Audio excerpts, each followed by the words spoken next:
Sir ఇప్పుడు చంద్రబాబు నాయుడు గారు తలుచుకుంటే ఎన్డీఏ గవర్నమెంట్ కూలిపోతుంది. ఆయనకు మిగిలిన మద్దతు ఉపసంహరణ ఇచ్చుకుంటే ఈ టైంలో కూడా రాష్ట్రం గురించి ఆలోచించకుండా అంటే ప్రత్యేక హోదా అనేది ఆంధ్రప్రదేశ్కి ఒక కొన ఊపిరి అనేది అంతకుముందు అన్నారు.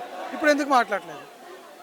ప్రత్యేక హోదా ఎవరో మాట్లాడింది చంద్రబాబు నాయుడు గారు. ప్రత్యేక హోదా కంటే ప్రత్యేక ప్యాకేజీ ముద్దని చెప్పారు ఆయన. ఎంత దౌర్భాగ్యం అంటే అంత అనుభవజ్ఞుడైన రాజకీయ నాయకుడు, అంత అనుభవజ్ఞుడైన ఒక పరిపాలన దక్షుడిగా పేరు తెచ్చుకున్నటువంటి చంద్రబాబు నాయుడు గారు ఎందుకు మాట్లాడారో అది చాలా దారుణం. ఒకే ఒక్క మాట, ప్రత్యేక హోదా అనేది ఇస్తే మనకి వస్తే తప్పకుండా ఇక్కడ యువతకు, ముఖ్యంగా నిరుద్యోగ యువతకు, రాష్ట్రానికి ఎంతో అభివృద్ధి చెందడానికి, నిరుద్యోగులైన బిడ్డలకు ఉద్యోగాలు రావడానికి ఎంతో ఉపయోగపడతాయి. ఇలా ప్రత్యేక హోదా వచ్చిన రాష్ట్రాలు జార్ఖండ్, ఇంకా కొన్ని 2-3 రాష్ట్రాలు ఉన్నాయి. చూడండి అవి ఎలా ఉన్నాయో, చిన్న చిన్న రాష్ట్రాలే, చూడండి అవి ఎలా ఉన్నాయో. మరి ఈ రోజున ఆయన మాట మాట్లాడటం చాలా చాలా చాలా చాలా దారుణం. అయినా ఇప్పటికి ప్రత్యేక హోదా అనే మాట కూడా ఒక్క మాట లేదు, ఇప్పటికొక్క మాట లేదు. కానీ నా ఉద్దేశం ప్రత్యేక హోదా తప్పకుండా వస్తుంది. అది జగన్ గారి వల్లే వస్తుందనేది నా ప్రగాఢ విశ్వాసం, ప్రగాఢ నమ్మకం.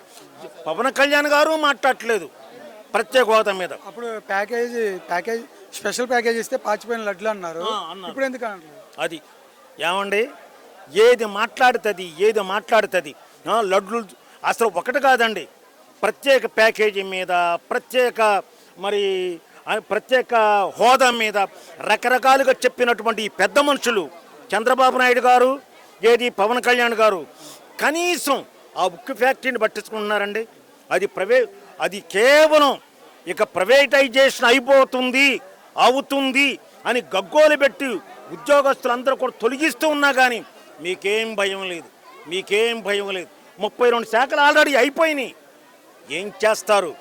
అందుకనే కాళోజీ అంటాడు ఒక్క మాట, ఓటిచ్చునప్పుడే ఉండాలి బుద్ధి, అనుతుంటే ఈ మాట అనుభవం కొద్ది అంటాడు. నా గొడవనే కవితలో కాళోజీ నారాయణరావు గారు అద్భుతమైన కవిత. మొట్టమొదటి మాటే, ఓటిచ్చునప్పుడే ఉండాలి బుద్ధి, అనుతుంటూ నీ మాట అనుభవం కొద్ది. ఎందుకంటే అలాంటి మహానుభావుని కూడా సత్తుపల్లి ఓడించారు, ఇప్పుడు కాదు అప్పుడు, అలాంటి మహానుభావుని. అందువల్ల ప్రత్యేక హోదా వస్తుంది, అది జగన్ గారి వల్లే. అరే జగన్ గారు నోరెప్పట్లేదు. అరే మీ యొక్క పొత్తు లేకపోతే, మీ యొక్క సహాయ సహకారాలు లేకపోతే ఎన్డీఏ గవర్నమెంట్ ఉండదు. మరి మీరు గట్టిగా అడగండి, గట్టిగా సాధించండి. ఏమీ లేదు, అధికారమే. ఏమండి మీరు చెప్పింది ఏంటి? మీరు చేసేదేంటి? అసలు మీరు చెప్పింది ఏంటి, చేసేదేంటి? ఆయనకు ఇప్పటికే 5 లక్షల ఉద్యోగాలు ఇచ్చేసాడంట. ఎంత దారుణం అండి.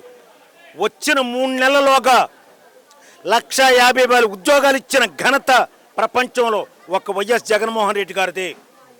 సచివాలయం పర్మనెంట్ ఉద్యోగాలు, అదేవిధంగా 98, అదేవిధంగా 2008, అదేవిధంగా హాస్పిటల్స్లో స్టాఫ్ అందరికీ కూడా బ్రహ్మాండంగా ఇచ్చి దరిదాపుగా 3.5 లక్షల పైన ఉద్యోగాలు ఇచ్చిన ఘనత వైఎస్ జగన్మోహన్ రెడ్డి గారిది. అది గ్రహించాలి.